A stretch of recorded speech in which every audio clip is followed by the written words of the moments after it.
Bonjour à tous et bienvenue sur le plateau de Bonjour chez vous. Aujourd'hui, nous continuons notre semaine. Nous parlons des faux enseignements. Attention aux faux enseignements. C'est une émission mise en garde aujourd'hui que je vais faire avec Frank et Jérémy. Hello les gars. Salut Evelyne. Hello, Evelyne. Ça va bien? Très bien. Encore avec nous aujourd'hui, Jérémy. Ça s'est bien passé hier? Ça s'est très très bien passé. Une bonne émission. Une bonne émission, une belle rubrique aussi, réponse d'experts. Et t'en fais encore une aujourd'hui. De quoi tu vas nous parler cette fois? Evelyne, aujourd'hui je vais partager avec vous 9 erreurs de pasteurs qui font chuter les brebis. C'est un sujet dont on n'aime pas trop parler, en tout cas qui n'est pas souvent abordé. Et aujourd'hui je vais en parler un peu rapidement. Et aussi de la sortie de mes nouveaux livres, Evelyne. Effectivement, et on sent que c'est du costaud. T'as amené toute ta bibliothèque avec toi, là. En effet, c'est ça. Il semble assez épais, lui du bas, là. Ouais, c'est un coffret, en fait, avec les trois livres. Ah. Il nous en parlera tout à l'heure, mais Walk in Love 2 est arrivé et on a beaucoup qui l'attendaient. Donc, Walk in Love, Walk in l'amour. Un nouveau chant, en effet, qui sort très bientôt. Effectivement. C'est fou, Frank, parce que c'est vraiment les paroles les plus simples. Même les enfants de 3 ans chantent ce chant et toi, t'as même pas réussi à mémoriser. Mais je sais jouer de l'orgue, Evelyne. Ouais, allez, c'est reparti. Allez, on commence tout de suite cette émission. Je vous rassure, on va devenir tout de suite beaucoup plus sérieux. On décompresse avant, pendant l'intro. On va essayer, Evelyne. Allez, on commence avec la pensée du jour.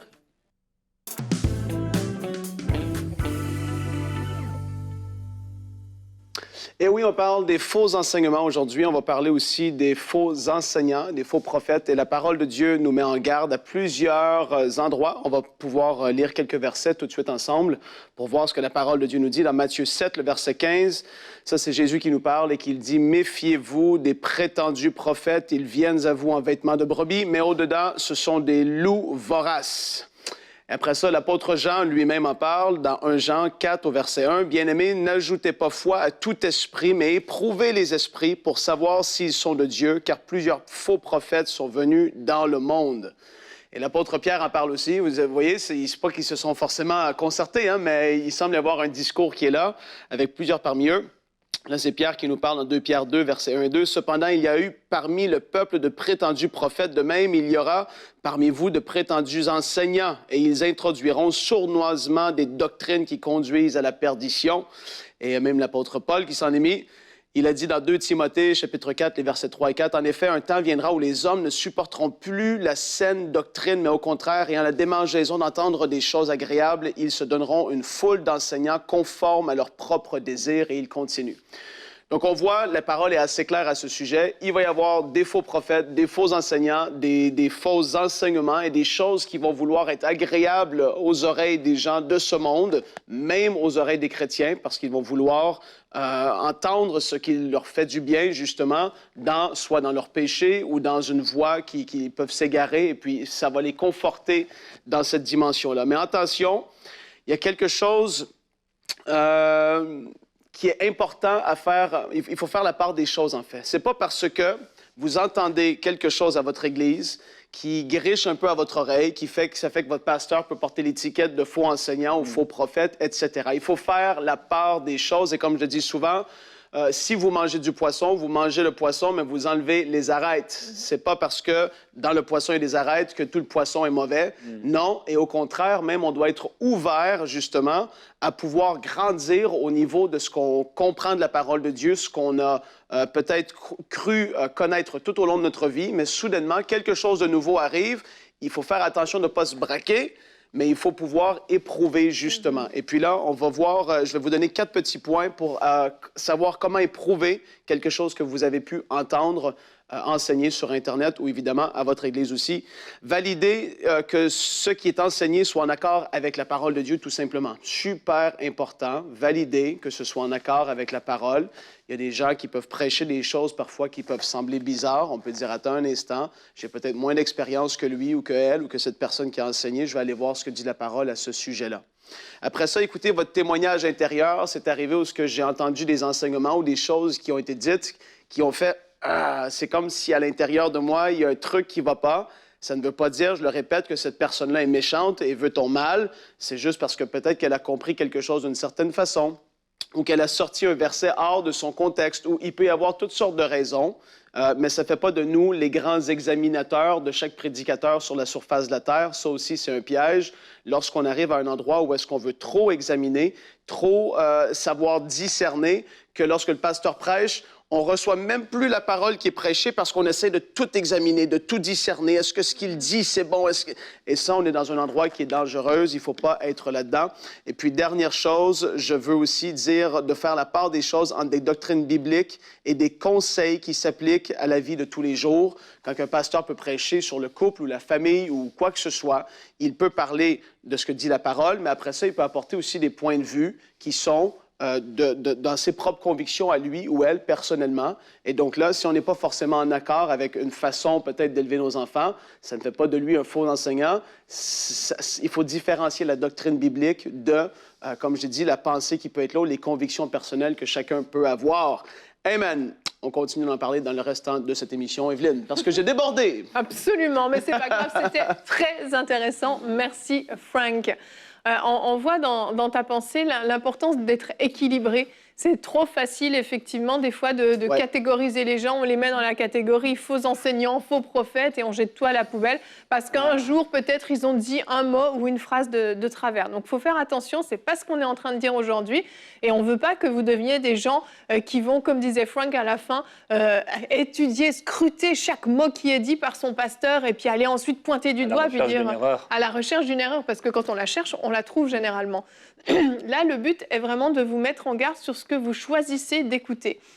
Et le verset du jour, c'est, Frank, tu l'as cité dans la catégorie des versets dont tu parlais, 2 Timothée 4 au verset 3 nous dit « Car il viendra un temps, et je pense que ce temps est arrivé, où les hommes ne supporteront pas la saine doctrine, mais ayant la démangeaison d'entendre des choses agréables, ils se donneront une foule de docteurs selon leurs propres désirs. » Pourquoi je dis que je pense que ce temps est arrivé? Parce que je pense que ce verset a été écrit pour les réseaux sociaux et YouTube qui nous permettent de pouvoir choisir réellement ce qu'on va manger. C'est devenu un buffet, hop, libre service, et puis on va prendre ce qu'on a envie d'entendre. Et effectivement, notre chair, nos désirs vont nous porter à aller écouter des messages qui vont être agréables pour nous, qui vont caresser dans le sens du poil et qui vont surtout pas nous reprendre ou nous parler de sanctification ou autre.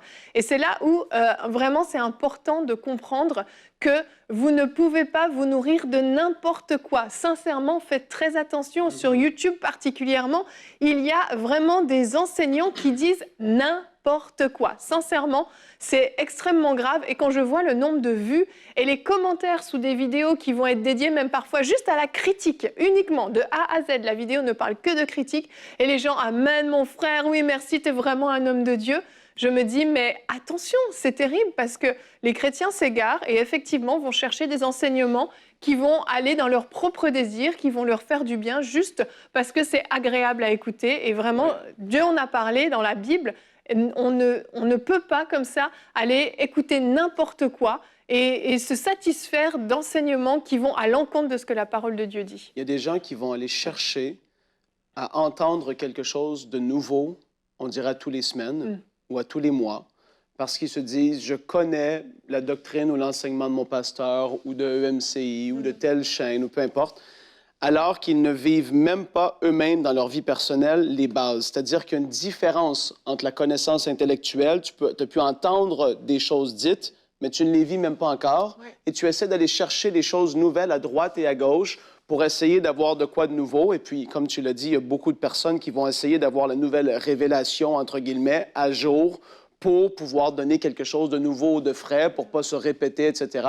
Mais pour moi, en tout cas, personnellement, ça apporte une confiance et une stabilité dans le fait d'entendre une doctrine qui a été enseignée depuis des années. De toute façon, la parole existe depuis 2000 ans maintenant. Ça, la Bible n'a pas changé depuis bien plus longtemps. Et puis, on ne s'est pas tanné ou fatigué de l'entendre parce que, premièrement, on est appelé à la vivre. Et puis, quand on commence à rechercher les nouvelles doctrines à jour, actuelles d'aujourd'hui, ça commence à être dangereux parce que les prédicateurs s'ouvrent à toutes sortes de voies, autres que la voix du Saint-Esprit. Et puis, ça apporte le peuple dans des choses qui sont complètement inutiles et même pas importantes à leur vie chrétienne au quotidien. Tout à fait. Ouais. Et Paul parle de la motivation qui pousse les gens à se donner une foule de docteurs. Et il dit que ce sont les désirs. donc les mauvais désirs.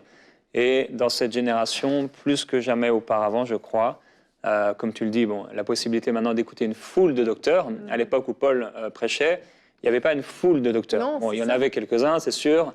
On pouvait peut-être en trouver quelques dizaines ou quelques centaines si on allait dans les synagogues. Mais aujourd'hui, c'est vraiment une foule de docteurs. Et ce qui arrive aujourd'hui aussi, c'est que les gouvernements se mettent en accord ensemble pour promulguer des lois qui sont contraires à la parole de Dieu. Ces lois commencent à entrer dans l'Église avec un système de pensée qui devient de plus en plus éloigné de ce que la Bible enseigne. Et c'est là qu'on va trouver des gens qui sont d'accord avec les lois du gouvernement qui sont contraires à la parole et qui vont commencer à écouter des enseignants, des pasteurs, etc., qui vont, et ça on le voit encore assez peu dans, on va dire entre guillemets, le mouvement dans lequel on a l'habitude d'être, mais on va le voir de plus en plus avec des pasteurs qui vont se lever en disant dans la recherche de l'amour, dans la recherche de l'unité, alors non, on ne peut plus croire ça de la parole, ou alors ils vont tordre les Écritures, comme déjà à l'époque, par contre ça se faisait déjà, et pour que les chrétiens qui finalement ont choisi leur propre désir, leur propre façon de vivre, leur propre sexualité, leur propre ceci, cela, ils vont trouver des pasteurs qui sont d'accord avec eux, et qui vont, voilà, vous êtes bénis, Dieu vous aime, vous pouvez vivre n'importe comment, c'est ça l'amour, et il va y avoir de plus en plus de personnes et de responsables spirituels qui vont se mettre ensemble, qui vont s'unir pour donner une image bonbon, fraise tagada de la vie chrétienne. Et plus les bases et les fondations, comme Franck tu disais, il y a aussi le prix à payer, le sacrifice pour Christ, la vie de prière, la vie de piété, la méditation des Écritures, savoir sonder, chercher pour soi-même, la vie de prière quotidienne et personnelle, bref, la vraie foi et des choses aussi qui sont basiques, l'amour pour le prochain, etc., la sanctification. Et finalement, ils vont chercher et écouter très facilement à travers, en effet, les réseaux sociaux, YouTube et autres, en fait, des prédicateurs qui ne parleront jamais de sanctification, qui ne contrediront jamais les lois qui sont promulguées, tout ça, et la façon de vivre des personnes. Et du coup, ils ne seront jamais mis au défi, ils seront contents, et ils se diront que c'est ça la vie chrétienne, qu'ils aiment les gens parce qu'ils aiment les gens, entre guillemets, ils aiment les gens. Par contre, l'amour de Dieu, ils pensent aimer Dieu, mais l'amour de Dieu consiste à garder ses commandements. Exact. Et c'est là qu'on va avoir de plus en plus de problèmes, je crois, dans les prochaines années, avec ce genre de situation.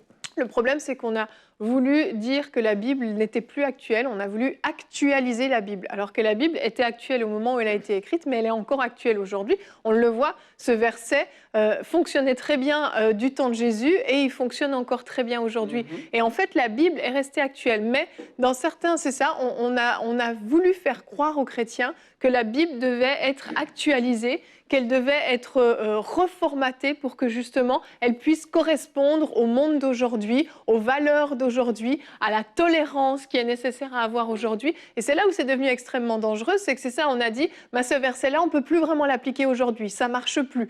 Et on a voulu déformer, mais des fois juste un tout petit peu, mais en fait on en a perdu le sens et on s'est complètement égaré de ce que la Bible disait. Et j'ai une citation aujourd'hui de Charles Spurgeon, que vous connaissez certainement très bien.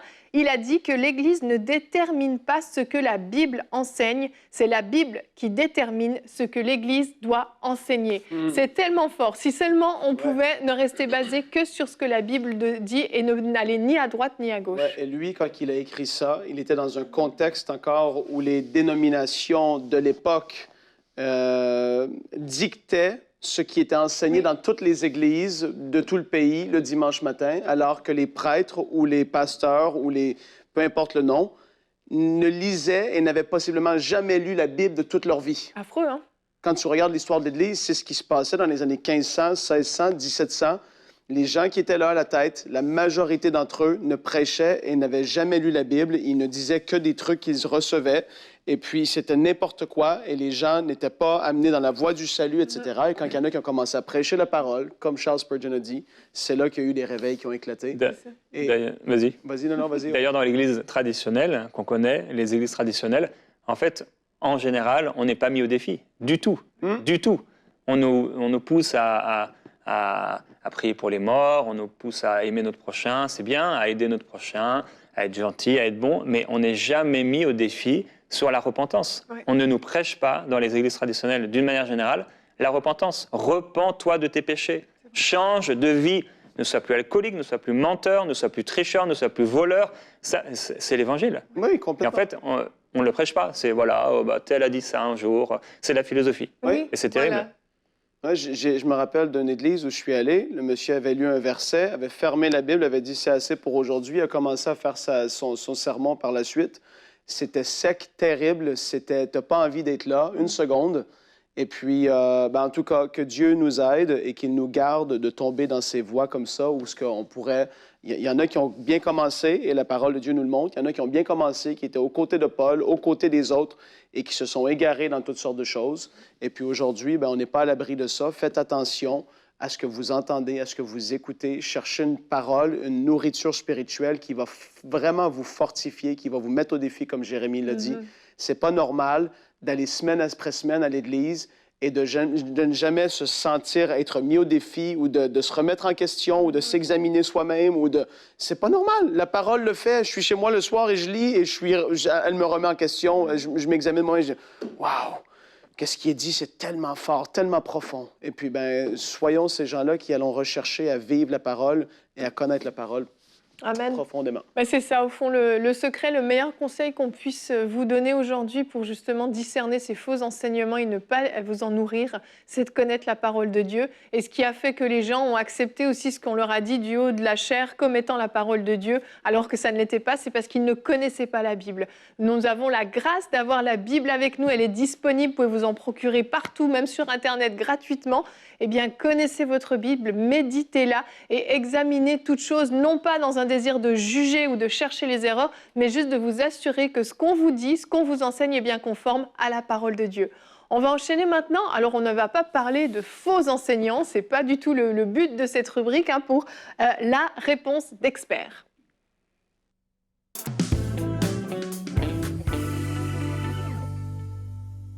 Donc Jérémie va nous parler de 9 erreurs de pasteurs qui font chuter les brebis. Et pourquoi je précise, on ne parle pas de faux enseignants, parce qu'on peut avoir l'impression que là, on est en mode dénonciation. Pas du tout. Il y a des erreurs qui sont faites de manière totalement anodine et ça ne fait pas des pasteurs des loups ou des faux prophètes. Exactement. Et c'est important de le dire quand on aborde un tel sujet qui n'est pas abordé tous les jours. Le ministère pastoral et les ministères d'une manière générale sont des dons que Dieu a faits à l'Église. Et pour cela, on devrait être profondément reconnaissant pour ces hommes et ces femmes que Dieu a préparés, qui payent le prix chaque jour pour servir le peuple de Dieu. En même temps, il est important de pouvoir parler, surtout bien sûr si vous êtes un responsable spirituel, ça peut être vous avez un groupe de maison, un groupe de prière, etc.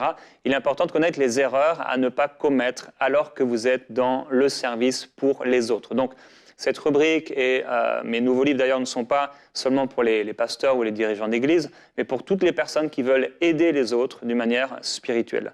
Alors, lorsqu'on a une responsabilité dans l'église, on va être tôt ou tard critiqué, calomnié, incompris. Parfois, on va dire que c'est une persécution, sans réaliser que nous avons été nous-mêmes la personne qui a encouragé, suscité ou créé une occasion de chute et des frustrations dans la vie des personnes peut-être qui sont sous notre responsabilité et que nous sommes appelés à aider. Alors, chacun aura à rendre compte pour lui-même. Ce n'est pas à moi de juger l'autre, le pasteur ou la brebis, etc. C'est pourquoi il est important d'abord de veiller sur notre cœur, sur nous-mêmes et ne pas cacher nos fautes. Et donc, oui, parfois, au lieu d'être un modèle, on a été la source de la rébellion chez les gens, ou au moins le déclencheur. Je me souviens d'une amie pasteur, elle me disait « Moi, j'ai jamais eu d'accident de voiture. » Mais en fait, un jour, je l'ai suivie, même plus qu'un jour, et en fait, elle conduisait n'importe comment.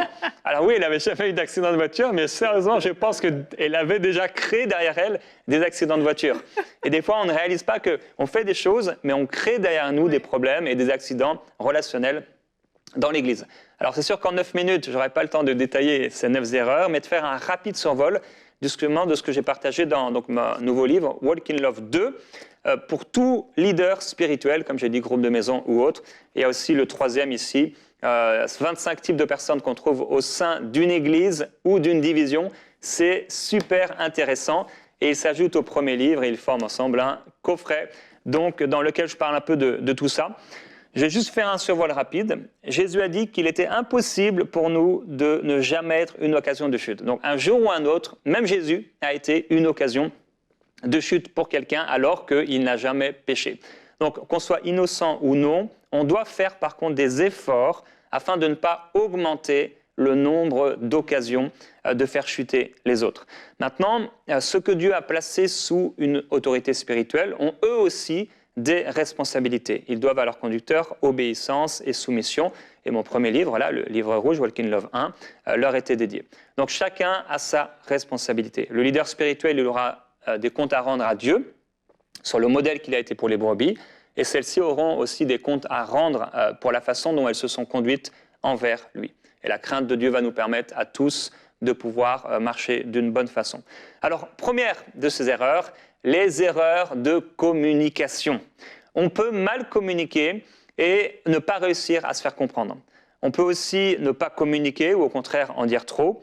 Si on nous dit souvent qu'on n'a pas compris nos instructions, il y a sûrement un problème sur ce point et on devrait réfléchir. Une bonne communication est l'ami d'un responsable spirituel. On devrait apprendre à communiquer la vision, les tâches, les variations dans la vision, parce que des fois on a changé dans notre tête sans le dire aux autres, les changements de rôle, sans quoi les personnes seront frustrées et blessées. On ne travaille pas avec des robots, mais avec des gens. On ne peut pas courir tête baissée dans la vision en écartant les gens autour de nous ou en les écrasant lorsqu'ils nous dérangent, mais on doit les accompagner dans leur marche et les aider à avancer. Alors, quelques erreurs de communication.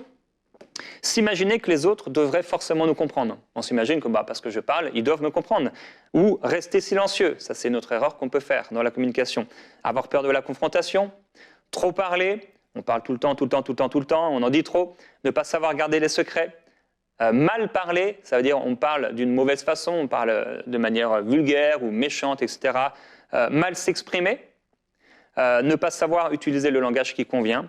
Vivre sur un piédestal ou dans une caverne. Et là, c'est un problème de communication de ces personnes et de ces ministères ou serviteurs qui vivent un peu reclus comme s'ils étaient des ovnis.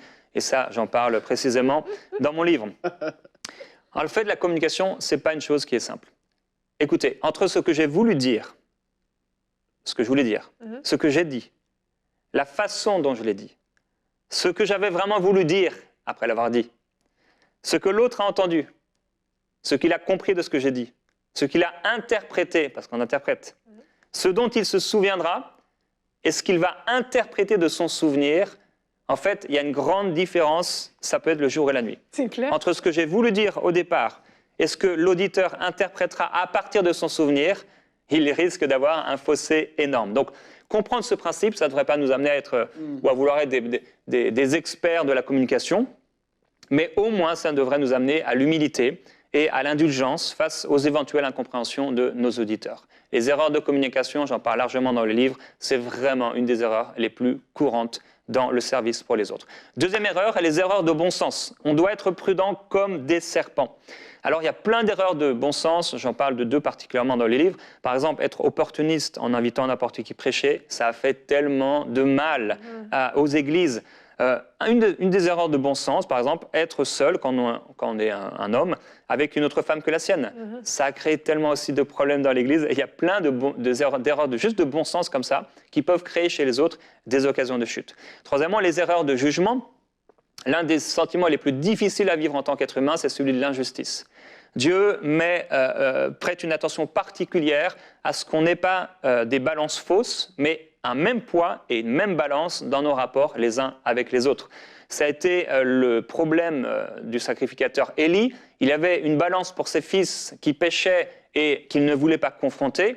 Et en même temps, il voit une femme qui est là en train de murmurer en prière et il lui parle avec sévérité en imaginant qu'elle est saoule. Il a une autre balance entre ce qu'il fait avec ses enfants et ce qu'il fait avec les gens d'une manière générale. Le responsable spirituel doit être juste dans son jugement et dans ses relations avec les autres sans prendre garde à ses affinités ou au cercle familial. Quatrièmement, les erreurs de gestion financière. Il y a toutes sortes d'erreurs, on peut ne pas avoir une comptabilité saine, on fait appel aux chrétiens bien gentils de l'Église, mais finalement on n'est pas aux normes. On a du cash dans les mains en tant que pasteur, c'est quelque chose qui ne devrait pas arriver, ou alors vraiment le moins possible. On n'a pas de salaire approprié, notre bâtiment n'est pas aux normes. Il y a toutes sortes d'erreurs de gestion financière qu'on peut avoir et qui peuvent créer dans la vie des croyants des occasions de chute. Je me souviens à une église, ils avaient acheté une cuisine à un certain montant et la personne était tellement choquée et finalement elle a quitté l'église. Elle n'a pas bien fait, bien sûr, Mais il faut savoir communiquer les choses et des fois ne pas les imposer comme ça, entre guillemets, bêtement. Cinquièmement, les erreurs d'administration. Il faut éviter le conseil d'administration qui va tout diriger. Parfois, une des erreurs d'administration, c'est le travail entre chrétiens. J'en parle encore et je donne plusieurs exemples, mais le travail entre chrétiens n'est pas toujours la meilleure solution. Les erreurs de caractère, c'est également une autre erreur qu'on peut faire quand on veut aider les autres. Si on a un caractère difficile, si on s'emporte facilement, si on critique les gens du haut de l'estrade ou du haut de nos responsabilités, si on ne veut pas reconnaître nos erreurs, si on est impatient, impulsif, ce sont des erreurs de caractère qui peuvent coûter très cher.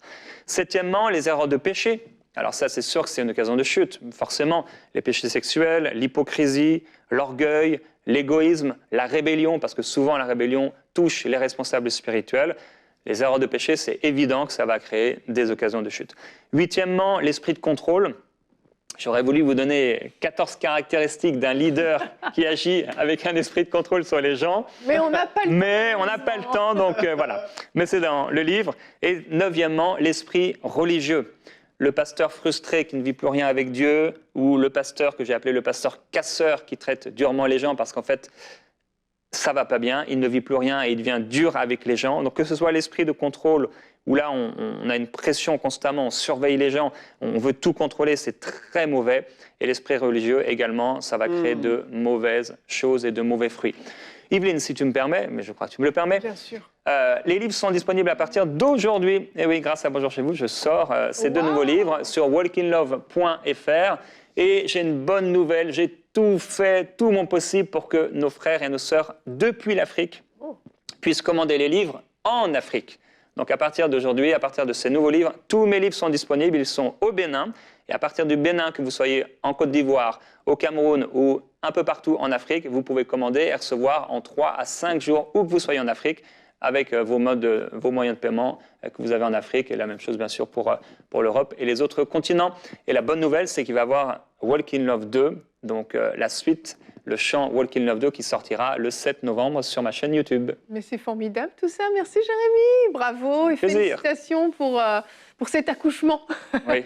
Beaucoup d'heures de travail. Ça fait mal. Beaucoup de travail, ça fait mal aux doigts surtout. Merci beaucoup. Ça fait mal à la tête aussi parce que tu as dû beaucoup réfléchir pour tout ça. Excellente rubrique et excellent livre très certainement. Donc on se réjouit de cette sortie. Comme Jérémy l'a dit, walkinlove.fr, c'est ça ? Oui, walkinlove.fr. Et pour ceux qui n'aiment pas lire, bien sûr, j'ai toujours la solution pour vous. Parce qu'il y a un CD à l'intérieur.